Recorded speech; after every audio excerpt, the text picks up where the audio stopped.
شب قدر جب انسان کو نصیب ہو تو ہمیں سب سے پہلے صلاۃ توبہ پڑھنی چاہیے۔ اس کا طریقہ کار بزرگان دین فرماتے ہیں، میاں حضور فرماتے ہیں کہ جب ہم عشاء کی نماز، عشاء کے فرض سے فارغ ہو جائیں، جب ہم تراویحوں سے فارغ ہو جائیں، ہم نے وطر نہیں پڑھنا، وطر ہم نے آخری شب میں پڑھنا ہے۔ جب ہم ان فرائض سے ادائیگی کر لیں، اس کے بعد ہم نے 2 رکعت نماز نفل ادا کرنا ہے صلاۃ توبہ کی نیت سے، کہ میں نیت کرتا ہوں 2 رکعت نماز صلاۃ توبہ کی، کہ منہ میرا کعبہ شریف کے سامنے واسطے اللہ کے۔ آپ نیت باندھ لیں۔ نیت باندھنے کے بعد آپ نے ثنا پڑھنا ہے، اس کے بعد آپ نے سورہ فاتحہ پڑھنا ہے، اور جب آپ سورہ فاتحہ پڑھ لیں اس کے بعد آپ نے سورہ بقرہ کا آخری رکوع پڑھنا ہے 3 مرتبہ، آمنا رسول سے لے کر آخری تک۔ اور جن لوگوں کو سورہ بقرہ کا آخری رکوع یاد نہ ہو وہ سورہ اخلاص پڑھ لیں 3 مرتبہ، تو بھی ان کی صلاۃ توبہ قبول ہو جاتی ہے۔ اور اسی ترتیب کے ساتھ پھر دوسری رکعت میں داخل ہو جائیں گے۔ پہلی رکعت مکمل کر لیں گے، پھر دوسری رکعت میں داخل ہو جائیں گے۔ جب آپ دوسری رکعت میں داخل ہو جائیں گے اس کے بعد آپ نے سورہ فاتحہ پڑھنا ہے، اور آپ نے اسی ترتیب اور اسی طریقے سے 3 مرتبہ آپ نے سورہ بقرہ کا آخری رکوع پڑھنا ہے۔ اور جن کو سورہ بقرہ کا آخری رکوع یاد نہ ہو وہ دوبارہ 3 دفعہ سورہ اخلاص پڑھ لیں۔ پھر جب وہ دوسری رکعت میں پہلے سجدے میں جائیں گے، پہلے سجدے سے جب آپ قاعدے کی طرف لوٹیں گے، پھر آپ دوسرے سجدے کے لیے جائیں گے، جب آپ تسبیح پڑھ لیں گے اس کے بعد آپ سجدے میں رکیں گے، اور جب آپ دوسری رکعت میں سجدے میں رکیں گے آپ نے اپنے گناہوں کی معافی مانگنی ہے، اور ایسے گناہوں کی معافی مانگنی ہے کہ آپ سچے دل سے توبہ کر لیں۔ اور یہی وہی نماز نفل صلاۃ توبہ ہے کہ جب ہم آخری سجدے میں جا کر اپنے رب سے دعا کریں گے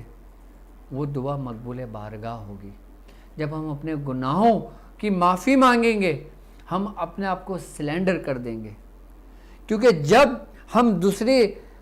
سجدے کے اندر داخل ہوں گے تسبیح پڑھنے کے بعد ہم اپنے رب سے التجا کریں گے تو ہمارے اندر ایک کیفیت بنے گی،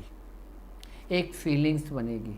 ہمارے اندر ایک ٹھنڈک سی ہوگی اور ہمارے آنکھوں سے آنسو جاری ہوں گے، اور ہم یہی کہہ رہے ہوں گے کہ ربنا ظلمنا ربنا ظلمنا ربنا ظلمنا، کہ اے میرے رب میں نے اپنے نفس پہ ظلم کیا، اے میرے رب میں نے اپنے نفس پہ ظلم کیا، اے میرے رب میں نے اپنے نفس پہ ظلم کیا، تو وہ تم کو تھام لے گا۔ وہ غفار ہے، پھر اس کی رحمت جوش میں آئے گی، پھر اس کی صفات حقیقی جو غفار ہے وہ سمندر کی طرح جوش میں آئے گی اور تم کو اپنے آغوش میں لے لے گی اور تمہارے ان گناہوں کو بھی معاف کر دے گی۔ اس کے بعد پھر آپ قاعدے کی حالت میں آ جائیں، پھر آپ اتحیات پڑھ کر آپ نماز کو مکمل کر لیں اور سلام پھیر لیں۔ سلام پھیرنے کے بعد پھر آپ سجدہ میں چلے جائیں، اور پھر سب سے پہلی دعا جب 2 رکعت نماز نفل پڑھ کر آپ سجدے میں جائیں گے،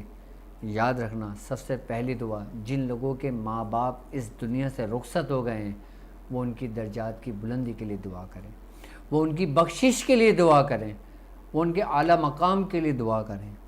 اور جن کے ماں باپ دنیا میں حیات ہیں تو ان کے لیے دعا کریں، اور جن کے ماں باپ بیمار ہوں ان کی صحت یابی کے لیے دعا کریں، اور جب اپنے ماں باپ کے لیے سجدے میں جا کر دعا مانگ لیں، اس کے بعد اپنے لیے اور اپنے عزیز و اقارب کے لیے دعا مانگیں، جس کے لیے آپ جب اپنی دعا میں اپنے ماں باپ کو شریک کرتے ہیں، اپنے احباب کو شریک کرتے ہیں، اپنے دوست یار کو شریک کرتے ہیں، اور اللہ کے دوستوں کو شریک کرتے ہیں، اور جب سجدے میں جا کے اللہ کے دوستوں کے وسیلے سے دعا کرتے ہیں، اور جب شب قدر میں کے وسیلے سے آپ دعا کرتے ہیں، تو وہ دعا آپ کی رد نہیں ہوتی، وہ ملائکہ اس دعا کو عرش عظیم پر لے جاتے ہیں، اور وہ مقبول بارگاہ ہو جاتی ہے۔ یہ تھی صلاۃ توبہ کا طریقہ۔ صلاۃ توبہ پڑھنے کے بزرگان دین نے کئی طریقے کار سمجھائے ہیں۔ کچھ لوگ سورہ اخلاص پڑھتے ہیں، کچھ لوگ سورہ بقرہ کا آخری رکوع پڑھتے ہیں، کچھ لوگ سورہ توبہ کی آخری آیتیں پڑھتے ہیں، کچھ لوگ مختلف صورتیں پڑھتے ہیں، لیکن یہ وہ صورت جو وہ طریقہ کار میں نے آپ کو سمجھایا ہے، جو میں نے خود طریقہ کار کیا ہے۔ اور صلاۃ توبہ سب سے پہلے میں نے سرکار دو عالم صلی اللہ علیہ وآلہ وسلم کے روضہ مبارک کی جب مجھے زیارت ہوئی، جب میں وہاں گیا تو جو ریاض جنہ کا جو مقام تھا، جب مجھے وہاں نماز پڑھنے کی سعادت ملی تو سب سے پہلے میں نے صلاۃ توبہ پڑھی، اس کے بعد پھر میں نے دوسری صلاۃ اور دوسرے نوافل پڑھے۔ لیکن جو شخص سب سے پہلے صلاۃ توبہ سے آغاز کرتا ہے، اس کی کوئی بھی عبادت رائگاں نہیں جاتی۔